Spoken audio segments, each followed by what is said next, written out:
بسم اللہ الرحمن الرحیم۔ ایک بہت اہم مسئلہ جو ہر سال رمضان المبارک میں پوچھا جاتا ہے اور ہم بچپن سے بھی سنتے آ رہے ہیں کہ صبح سحری کا وقت اذان کے ختم ہونے تک ہے یا شروع ہونے تک ہے؟ اس کا جواب ملاحظہ فرما لیجیے گا۔ سحری کا وقت صبح صادق کے وقت تک ہے اور اذان اس بات کی علامت ہے کہ سحری کا وقت ختم ہو گیا، صبح صادق کا وقت ختم ہو گیا، اب نماز کا وقت شروع ہو گیا۔ اب یہاں پر دو مسئلے پیش آتے ہیں کہ ایک تو یہ عبادت کہ سحری کھانا ثواب ہے، اس کا وقت روزے کے ساتھ ہے، اور اذان ہونا اس بات کی علامت ہے کہ نماز کا وقت شروع ہو گیا۔ اب یہ دو الگ الگ مسئلے اور ایک الگ الگ عبادتیں ہیں۔ سحری کا وقت صبح صادق کے وقت تک وہ ختم ہوئی تو اذان شروع ہو گئی، نماز کا وقت شروع ہو گیا۔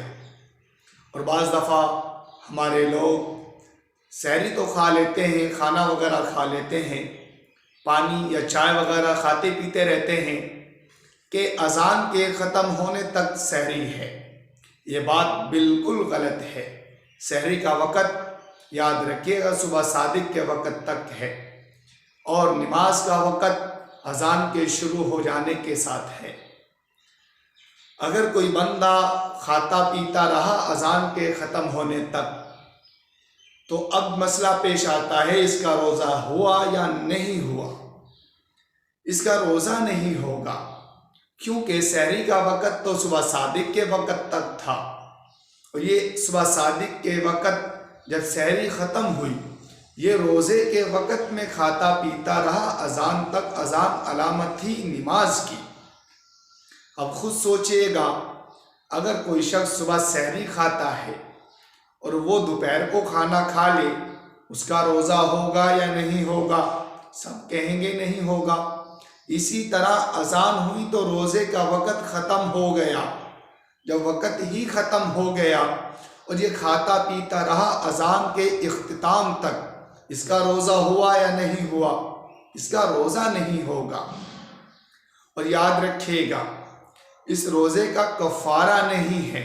کفارہ تو اس چیز کا ہوتا ہے کہ یہ روزہ رکھتا، یہ بیمار ہو جاتا، اتنا شدید بیمار ہو جاتا کہ اسے خوف پیدا ہوتا کہ کہیں یہ فوت ہی نہ ہو جائے، مر ہی نہ جائے، اس روزے کو کھول لیتا، افطار کر لیتا، اس روزے کا کفارہ تو بنتا۔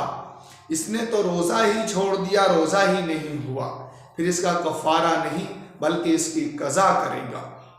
اس مسئلے کو بخوبی خوب جانیے گا کہ سحری کا وقت اذان سے پہلے ہے، نہ کہ اذان کے اختتام تک۔ صبح صادق کے وقت تک روزے کا وقت، اذان اس بات کی علامت کہ نماز کا وقت آ گیا۔ یہ دونوں ایک الگ الگ مسئلے ہیں۔ اس اللہ تعالیٰ سے دعا ہے کہ اللہ تعالیٰ ہم سب کو اس مسئلے کو سمجھنے کی توفیق عطا فرمائے اور اس کے مطابق اپنا روزہ رکھنے کی توفیق عطا فرمائے۔